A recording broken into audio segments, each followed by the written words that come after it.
Ние бехме деца на трети, втори клас и ни водя да садиме борчета. И от дерето носиме кофета, поиваме борчетата. И сега да дойдат да разнеса всичко тук. Виж каква красота е тук, виж какво въздух е тук. Липа има във всеко едно место.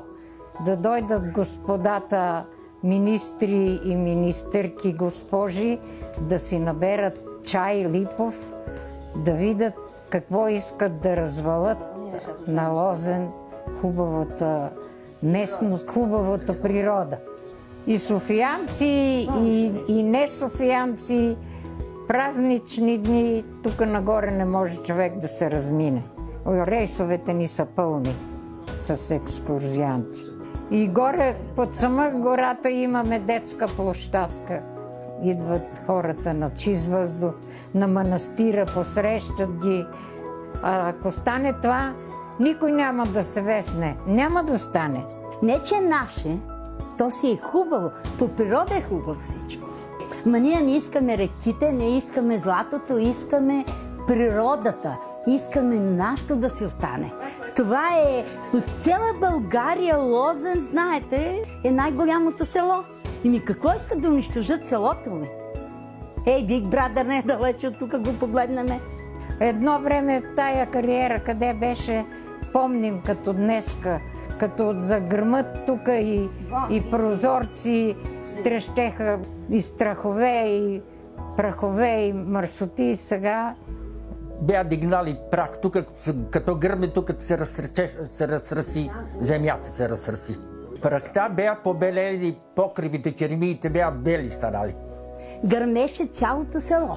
Камионите ще разбият улиците, направените пътища, ще почупат къщите, ще се изпукат и така нататък. И как няма да се чуват? Те трещат като минават. И сега с дърва минават покрай нас.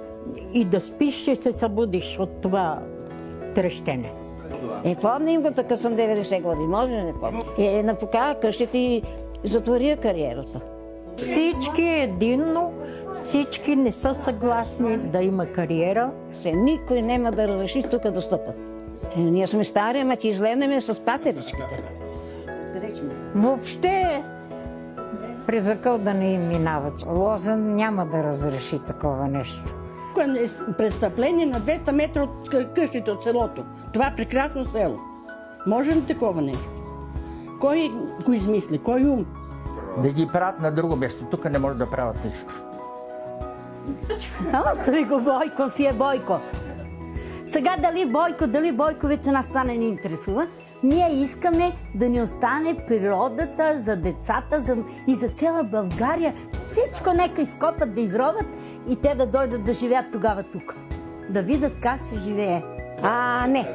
Тук няма да стъпат за кариера. Тук никой не дава и не разрешаваме да стъпат тук. Това е. Къде се намират они?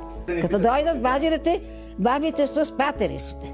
Че ги биеме, па ни бият и закарат там, да ни поранат, че ни ударат на инжекция, айде.